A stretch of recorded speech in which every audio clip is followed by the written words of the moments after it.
Meus irmãos, eu desejo profundamente que a paz, o amor e a graça de Deus esteja convosco para todo sempre. Amém?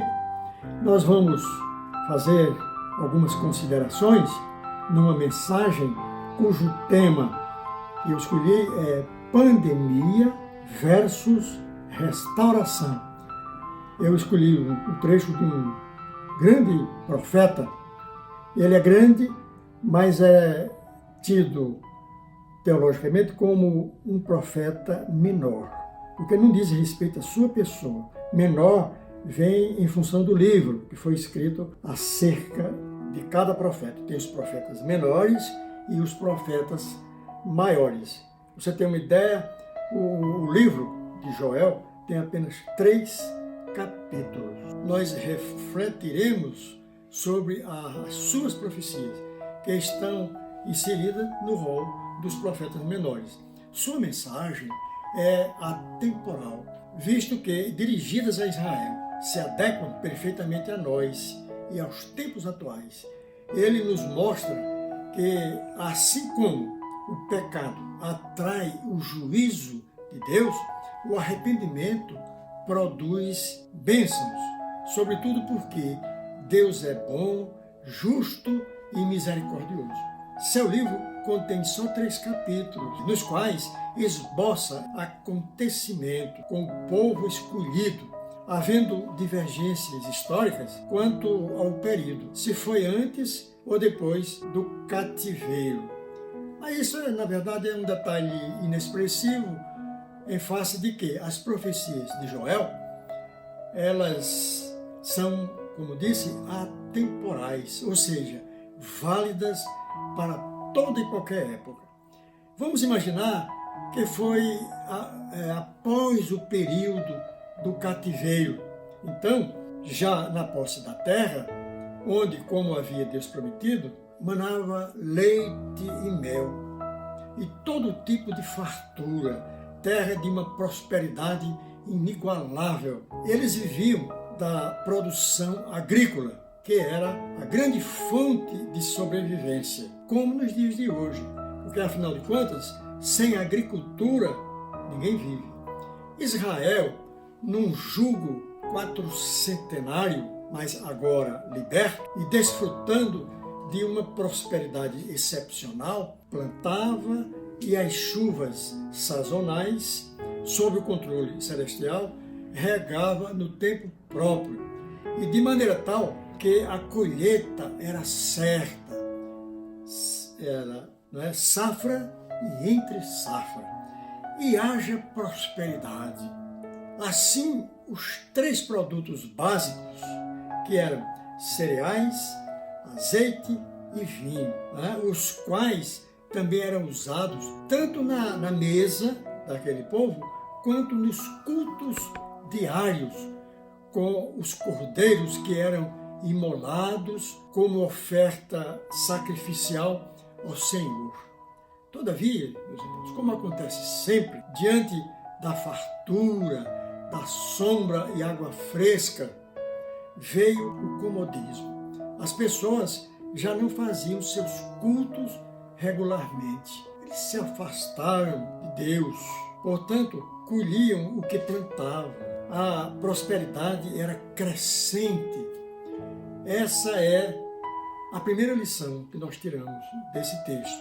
Porque, olha, há uma tendência, uma cultura até no seio da igreja. Quando tudo está muito bem na vida das pessoas, elas se afastam de Deus. Saúde, prosperidade. Então as pessoas esqueceram que a colheita dependia da chuva. Quem manda chuva é Deus. Chuva é bênção dos céus, quando elas vêm na medida certa, não é? Mas se Deus abrir as torneiras do céu, todas ao mesmo tempo, o que é que vem? Vem a inundação. Aí não é bênção, aí passa a ser punição. O povo esqueceu de Deus.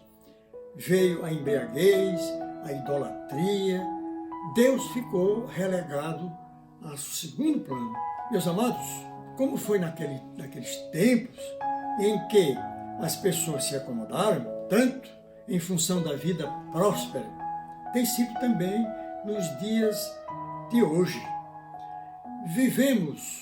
Vamos trazer para nós a profecia de Joel. Nós vivemos em tempos modernos, com automóveis, TVs, celular, comunicação supersônica, época das facilidades. Isso tem levado ao afastamento de Deus, advindo daí o juízo, que é castigo por ele imposto. E quando vem o castigo, aí temos a segunda lição que nós tiramos desse texto.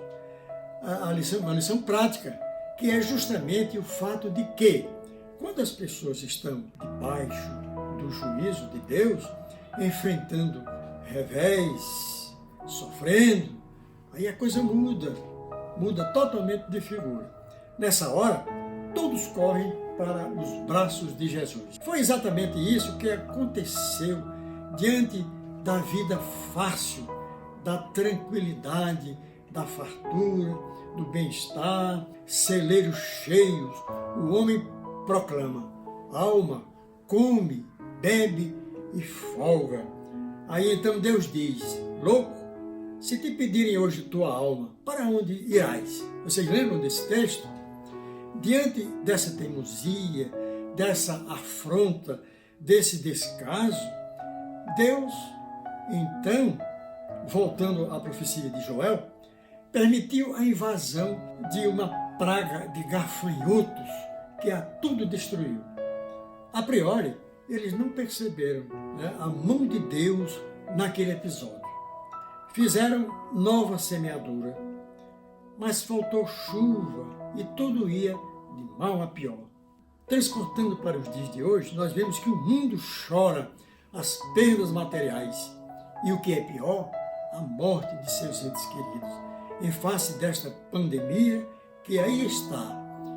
E eis que de repente, como na profecia de Joel, ainda por cima nos chega a notícia de que nuvens de gafanhotos invadem as Américas, Estados Unidos, Argentina e, o que é pior, rumando para o nosso país, para o nosso querido Brasil, destruindo as plantações.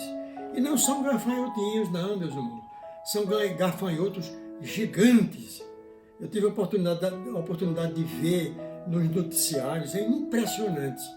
E o que vocês acham, meus irmãos? O que é que isso significa? Olha, não é difícil responder. Isto é, sem dúvida, a mão de Deus. Deus é bom, justo, misericordioso, o melhor Pai do mundo. No entanto, sua mão é pesada, e muito pesada, para com aqueles que se desviam dos seus caminhos. E é isto o que vem acontecendo. O homem tem se desviado de Deus cada vez mais. O mundo passa por uma crise moral sem precedentes na história, onde há uma inversão de valores. O que é errado virou certo. A Bíblia é hojerizada. Assisti há poucos dias um vídeo em que um professor universitário, em plena sala de aula, fazia apologia do crime. Imagine, incentivando o uso de entorpecentes como algo bom e de boa prática. Ora, todos nós sabemos que os entorpecentes, me refiro a maconha, crack, cocaína, êxtase, anfetaminas, LSD, álcool, inalantes, solventes, cogumelos, alucinógenos, metadona, cigarro também é droga, dentre tantos outros. Eu sei disso porque eu passei um tempo como delegado, durante 10 anos, e aprendi essas coisas. E elas são, na verdade, flagelos da humanidade, porque destrói o corpo, a mente, o caráter, criando delinquentes e causando a morte. Hoje, expressar a opinião própria, que é garantido pela Constituição Federal, passou a ser crime. O nosso profeta Joel, designado por Deus, levantou um clamor, levantou a voz numa palavra de censura e advertência para todos os povos, assim dizendo: vocês estão embriagados? Ainda não perceberam que estão sofrendo o juízo de Deus? Acordem, arrependei-vos, todos os povos da terra, trabalhadores, homens simples ou importantes, ministros do Evangelho. Ele não poupou ninguém. Envergonhai-vos de si mesmo, busquem cada um seu conserto com Deus, para que cessem vossas dores. Parem tudo, fiquem em casa, lavem a sujeira de vossos corpos, limpem as mãos. Se tudo isto ainda não servir, tomem a cloroquina de Deus, em cuja fórmula estão o arrependimento de vossos pecados. Se penitenciem, ficando de joelhos dobrados por muitas horas. Abram os seus corações para o Altíssimo, mostrando-lhe vossos arrependimentos. Chorem, se necessário for. As lágrimas são orvalho da alma, que serão derramadas para lavar as sujeiras que muitas vezes se escondem no interior dos olhos, provindas dos maus pensamentos. Fazendo desta forma a limpeza, mas ainda será reservado por Deus tempo suficiente para que vocês estudem e se aprofundem no estudo da palavra de Deus, da Bíblia Sagrada. Elas contêm palavras de redenção. E o profeta ainda recomenda que chamem, convidem pessoas para se unirem. Eis que todos passam pelo mesmo sofrimento. Ou seja, ele nos induz a conjugar esforços, ter espírito de união, de ajuda mútua e clamar a Deus. Meus irmãos, é tempo de comunhão, de jejum e de oração. Deus ouve nosso clamor. Façamos grupos de oração, por enquanto, na forma online, mas muito breve, juntinhos, abraçados. Sabem por quê, meus irmãos? Deus não está nada satisfeito com o que está acontecendo. As pessoas sendo obrigadas a se afastarem uns dos outros por medo do contágio, fugindo da aglomeração. Eu creio então que ele vai liberar geral, muito breve. Amém, meus irmãos? Ele quer nos ver juntos, aglomerados na sua casa de oração, buscando a Ele com todo o ardor e intensidade. Ele não se agrada em ver pessoas longe umas das outras. Por isso, meus irmãos, esta pandemia não pode persistir por muito mais tempo. Crentes persistam na oração, pedindo a restauração. Com este quebrantamento de espírito, ele prometeu através do profeta Joel, lá no capítulo 2, versos 18, 19, que nos diz assim. Vejam, é um trecho muito bonito, que nos enleva e nos admoesta e nos traz alegria. Então o Senhor teve grande amor pela sua terra e se compadeceu do seu povo. O Senhor respondeu ao seu povo: eis que lhe envio o cereal, o vinho e o azeite, e vocês ficarão satisfeitos. Nunca mais farei de vocês motivo de zombaria entre as nações. Ele diz: nunca mais haverá opróbrio entre as nações. Opróbrio é desonra, zombaria. Então, meus irmãos, nos animemos.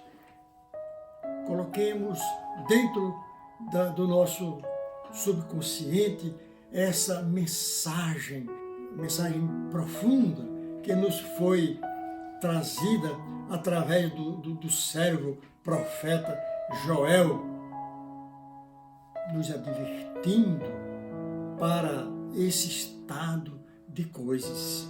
Se nós colocarmos no nosso subconsciente e, vez por outra, escanear esses conhecimentos, trazendo-os para a vida prática, certamente nós teremos as bênçãos dos céus e tudo mais será resolvido em nossa vida. Jamais nós iremos passar por problemas dessa natureza. Tudo depende, basicamente, da obediência. A obediência é fundamental na vida do crente, meus irmãos, ok? Que Deus nos abençoe.